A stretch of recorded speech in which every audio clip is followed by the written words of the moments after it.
우선 일본계에서 질문 받겠습니다. 예, 교도통신 지국장님.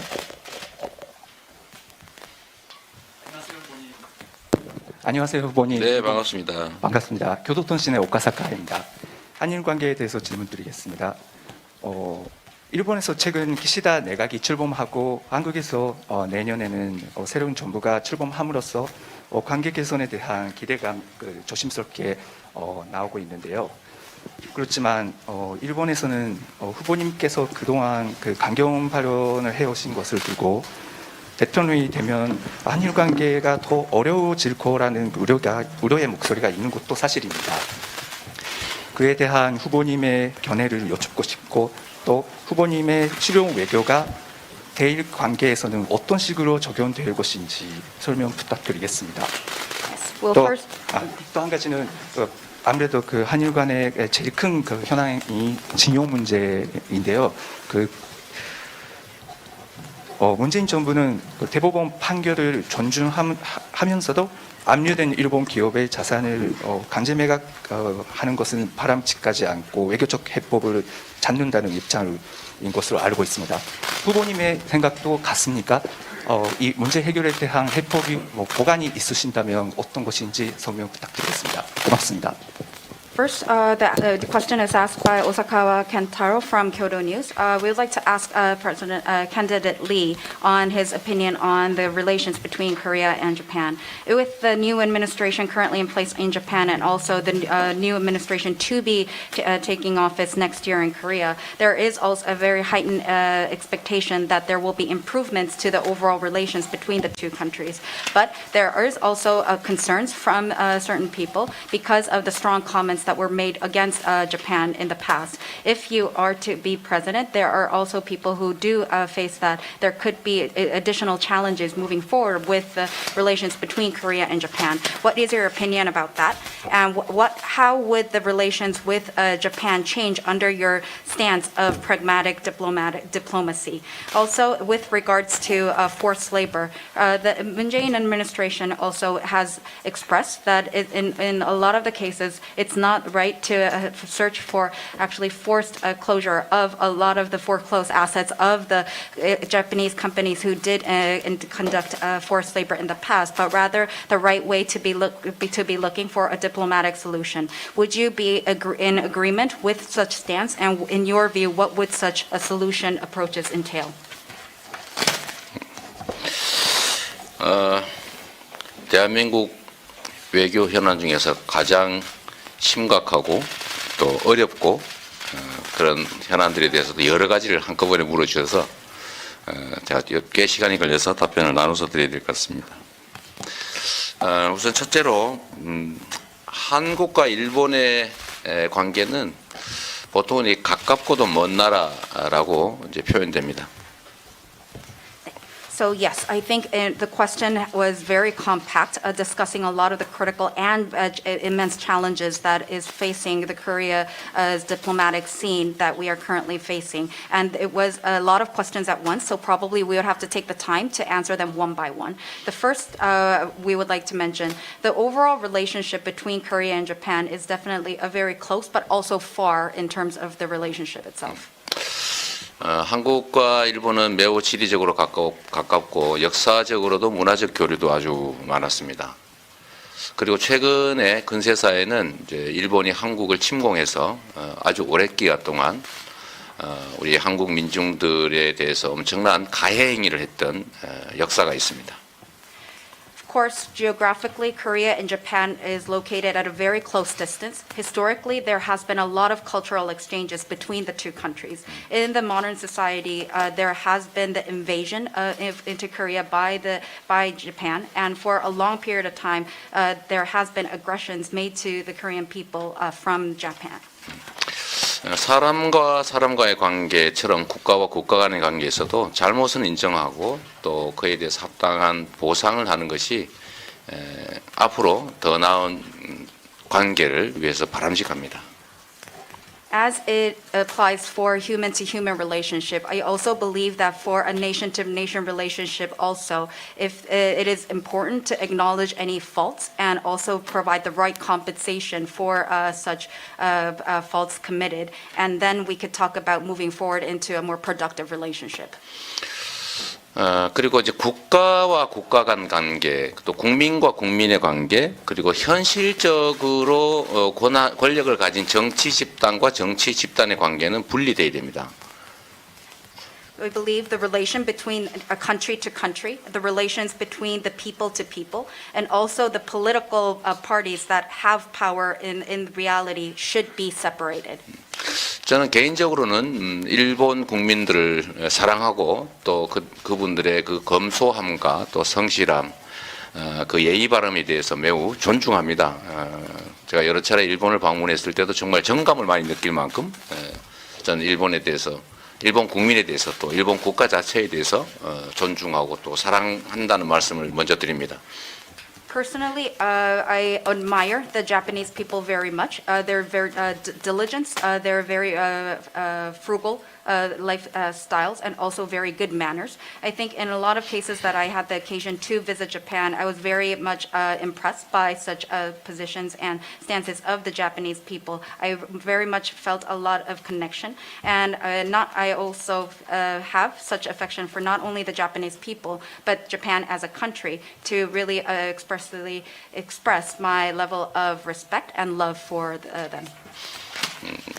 국가는 국민의 더 나은 삶을 위해서 존재하고 또 국민의 생명과 안전을 지키는 것이 가장 본질적이고 중요한 역할입니다. 그렇기 때문에 한국 국민과 일본 국민의 관계는 좋아야 하고 또 일본국과 한국의 국가 간 관계 역시 당연히 좋아져야 됩니다. 그러나 현실적으로 특정한 시기에 그 나라의 현실적인 정치 권력을 가진 집단들은 끊임없이 변화하고 또 바뀌어갑니다. Of course, the very essential existence of a country is to provide a better life for their people, also to ensure the lives and the safety of the people. And that lies in the very existence and the meaning of a country's existence. I think for the relations between the Korean people and the Japanese people, also the relation on a country-to-country level between Korea and Japan, it can get better and it will get better. But also we have to face realistically in the political scene, there has always been also changes required at that front for the political parties that are currently in power. 한반도를 침공했던, 침공을 결정했던 것도 일본의 특정 시기의 정치 세력이었고 또 그 피해는 일본 국민들이 입었고 이 한반도에 우리 국민들이 입은 것이죠. 그리고 현실적으로 그 후에 또 일본의 현실적인 정치 세력들은 한때는 사과하기도 하고 또 한때는 그걸 부인하면서 우리가 무슨 잘못이 있느냐, 한 번 잘못했다고 얘기하면 되지 뭘 자꾸 또 반복적으로 사과하라고 하느냐라고 하는 집단도 있는 것입니다. The invasion by Japan into the Korean Peninsula was also decided by a political party that was in power at a specific period in time. The suffering has been endured and inflicted upon the Japanese people and also the Korean people living on the Korean Peninsula. Realistically, depending on where we are in terms of politics, then also in the scene of Japan, there has been politicians who have apologized. Also, at some times, there have been politicians who completely denied any kind of wrongdoing. And also the cases of asking, we already apologized once, why are you repeatedly asking us for apologies? 전후에 독일이 유럽 국가들에 대해서 취했던 태도를 일본은 좀 배울 필요가 있다고 생각합니다. I do believe that Japan could take lessons from how Germany treated and had its attitude toward the other European countries after the Second World War. 그리고 또 한 가지 제가 직업이 변호사인데 국가와 국가 간의 합의라고 하는 것이 그 국가 구성원들의 인권 침해를 합리화하거나 또 국민의 개인적인 권리를 처분할 수는 없습니다. Also, myself personally, being a lawyer, attorney, I would like to state that the agreement between country to country cannot trespass any kind of rights that a human has on violations of human rights. 일본에도 다양한 정치 세력이 있습니다. 그 다양한 정치 세력 중에 일부는 보통 국가를 지향하고 평화 헌법의 개정을 추진하고 또 어쩌면 숨겨져 있을지도 모를 궁극주의를 추구하는 경향도 없다고 할 수는 없을 겁니다. Also, in Japan, there are various political parties existing. I think some would just want to walk the stance of a normal country, of more of a peaceful, legitimate, and laws enacting in that way. But there's also some that would be more in favor of military first. 우리는 근본적으로 일본과 한국 간의 관계가 개선되고 또 서로에게 모두에게 쌍방에게 도움이 되는 길로 가기를 당연히 바랍니다. 그러나 현실적으로는 정치의 이제 국내적 요소, 국내적 필요 때문에 불필요하게 대외적으로 긴장 관계나 적대 관계를 만들어내는 경우도 있다는 거죠. Fundamentally, I think everybody wants and aspires for better and improved relations between Korea and Japan that is mutually beneficial to both countries. However, realistically, because of certain domestic circumstances, there could be positions taken externally that heighten overall tension and also at sometimes be perceived as hostile. 그래서 첫 번째 질문에 대한 답을 드리도록 하겠습니다. So now we would like to answer the first question. 제가 강경 발언을 한다 또는 대일 강경 태도를 취한다고 하는 것은 한 측면만을 본 오해라고 말씀드리고 싶습니다. I would like to say that the very perception that I have had very strong hardline comments against Japan and I have an overall very hardline attitude towards Japan is only looking at one aspect and it is a misunderstanding in that regard. 저는 한국과 일본이 가장 지리적으로 가깝고 상호 의존적 관계에 현실적으로 있기 때문에 서로 협력하고 서로에게 도움되는 길을 찾아가야 한다고 생각합니다. Korea and Japan, as I mentioned before, geographically is located in very close proximity. I believe that there are a lot of mutual dependencies between the two countries, so we have to look for ways to foster a cooperation and be in a beneficial relationship. 그래서 일본 국가와 한국이라고 하는 나라와 나라 간의 관계, 또 일본 국민과 한국 국민의 이 국민들 간의 관계를 위해서라도 관계는 정상화되고 미래지향적으로 가야 하는데 다만 현실적으로 현재의 특정한 정치 권력들이 국가의 이익 또는 각각의 국민의 이익에 좀 더 부합하도록 의사결정하고 또 행동할 필요가 있다고 생각합니다. I think, as mentioned, relations between country to country, between Korea and Japan, and also the relationship between the people, from people to people of Korea and Japan, it must normalize and it must move into a future-oriented direction. But realistically, also, it's important for the political forces to realize that a lot of the decision-making has to be based really on the centering around national interests and also in the interest of its people. 이어서 제가 두 번째 질문에 대한 답을 드리도록 하겠습니다. Now, I'd like to move on to answer the second 그러면 question. 한일 관계에서 어떤 게 진짜 실용 외교냐라는 질문에 답을 드리도록 하겠습니다. The question was about then under the context of practical diplomacy, what would that mean for Korea and Japan's relationship? 저는 우리 이제 한일 관계의 이 외교의 그 장애가 되고 있는 과거사 문제, 또 독도를 둘러싼 영토 문제, 이 문제와 아까 말씀드렸던 국가와 국가의 관계, 국민과 국민의 관계에서 중요한 사회 경제 문제, 이 문제들을 좀 분리해서 현실적인 정치 세력들이 해결해야만 될 이 과거사 문제, 그다음에 영토 문제와 사회 경제 교류 문제는 분리해 가지고 할 수 있는 일들은 해 나간다. 이 투 트랙으로 접근하는 게 좋겠다는 생각이 듭니다. I think a lot of the obstacles that we have in terms of diplomacy sitting in the relations between Korea and Japan is really boggered down by the historical past, also territorial issues that we have with Dokdo. And then on the other hand, we have the relations at the country level, country to country, and also at the people to people level for the overall society and the economy. I think it's important to be able to actually separate the two, so that there is realistically the issues that have to be resolved by the political parties in terms of historical past and also the territorial issues. But then it should also be separated from the society and economic exchanges. And that kind of approach, to be able to separate that, is what I would call a two-track approach and what I would deem as practical. 침략에 따른 한반도의 피해라고 하는 과거 문제, 이걸 사과할 것이냐 말 것이냐, 배상할 것이냐 말 것이냐 하는 이 과거 문제와 우리가 앞으로 가야 될 미래에 관한 문제는 분리해서 대응한다. 또 영토 문제는 영토 문제대로, 정치 문제는 정치 문제대로 분리해서 경제적 교류와 협력의 문제 역시 분리한다. 이런 입장을 좀 잘 관철해주면 저는 충분히 쌍방이 합의할 수 있는, 쌍방이 모두 동의할 수 있는 길을 찾아낼 수 있다고 생각합니다. Believe that the issue of the loss suffered on the Korean peninsula due to the Japanese invasion, on whether or not an apology will be received, on whether or not there will be compensation or not, that's an issue of the past. In the future, we also have issues to tackle. They should be separated. Issues likewise in the area of territorial disputes and politics should be separated, with any kind of economic exchanges that we could talk about on the economy aside.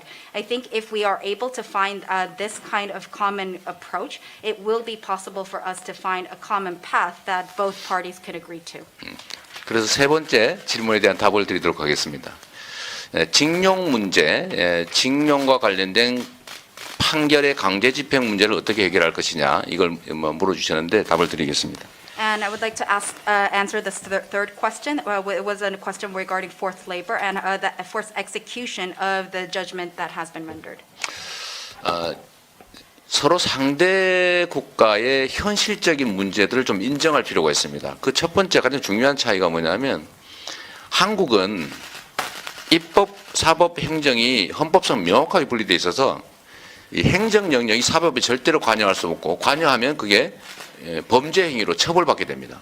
근데 일본은 행정과 사법이 완전히 분리된 건 아니어서 행정적 요구에 따라서 사법적 결정과 집행이 바뀌어질 수 있는 나라라고 알고 있습니다. 그래서 서로 이 사법 판결과 집행에 대해서 이해하는 그러니까 입장이, 객관적 상황이 좀 다릅니다. I think it's important to acknowledge the realistic issues of each country and be understanding of the different circumstances in the system. The first big difference is that in Korea, there is a very clear separation of power between legislation, judiciary, and administration. And there cannot be any kind of overlap or influence by the administrative branch to the judicial branch, and that will be constituted as a crime. In Japan, the situation is not exactly the same. There are some differences in terms of how the influence and the actions can be taken between the different branches of the government. So it would be important to understand that realistically, in terms of the setup of the system itself, there might be differences and it should be acknowledged. 이제 그런 전제 위에서 가해 기업과 피해 민간인 사이에 이미 이루어진 판결을 집행을 하지 말자라고 하는 것은 사실상 불가능하기 때문에, 그 전제 위에서 이걸 인정하는 전제 위에서 문제 해결점을 찾아야 됩니다. 그 첫 번째는 지금 한국의 피해자들의 주된 입장은 돈을 받는다는 다음 목적이고 사과를 받아야 되겠다는 것입니다. 그래서 이 사과의 문제, 진정으로 인정하고 사과하는 문제가 우선이기 때문에, 이 문제는 사실은 돈 문제는 아니지 않습니까? 또 이런 그런 문제가 있고, 두 번째로 집행 문제는 일본이 요구하는 것처럼 집행 자체를 아예 하지 마라, 판결을 취소해라 라고 하는 건 불가능하기 때문에, 그 전제 아래서 예를 들면 지금 여러 가지 대안들을 서로 논의하고 있습니다만 그 중에서 어떤 대안을 만들지는 제가 지금 이 자리에서 말씀드리기는 어렵고 다만 서로 인정하고 객관적 상황이 다름을 인정하고 그 위에서 사과하고 진지하게 사과하면 저는 마지막 남은 배상 문제는 저는 충분히 현실적인 방안들을 얼마든지 찾아낼 수 있다고 생각합니다. So based on that premise, we have to understand exactly how the system works in terms of what the companies that have actually committed the crime is being accused of, also what the people actually suffered. And the ask or the requirement to not uphold this judgment, not execute it, it's not possible to do. So on that premise, that we have to find a solution approach with accepting that fact.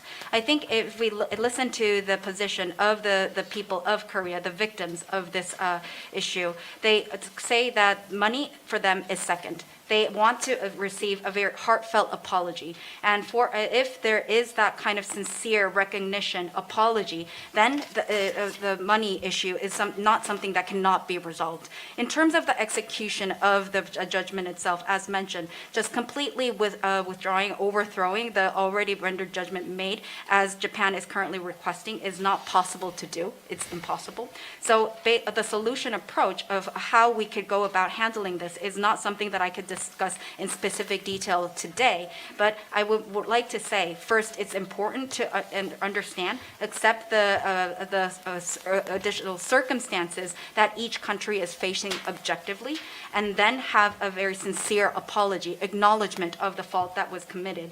And then there could be discussions on the compensation issue, and it is possible to discuss that in that order. 네, 그간에 후보님께서 여러 차례에 걸쳐서 대일 관계 관련해서 강력한 메시지를 보내셔서 그래서 많은 질문이 있을 거라고 생각했습니다. 그런데 이러한 강경한 태도는 일부 오해다 이렇게 말씀을 하셨고요. 그리고 다른 문제에 관해서도 자세하게 설명을 해주셨습니다. 이거 관련해서 일본계에서 팔로우 퀘션이 있을 거라 생각하는데요. 그 질문들은 향후에 다시 받도록 하겠습니다. 이 다음은 중국계와 그리고 저희 웨스턴 미디어 쪽에서 받도록 하겠습니다. So, yeah.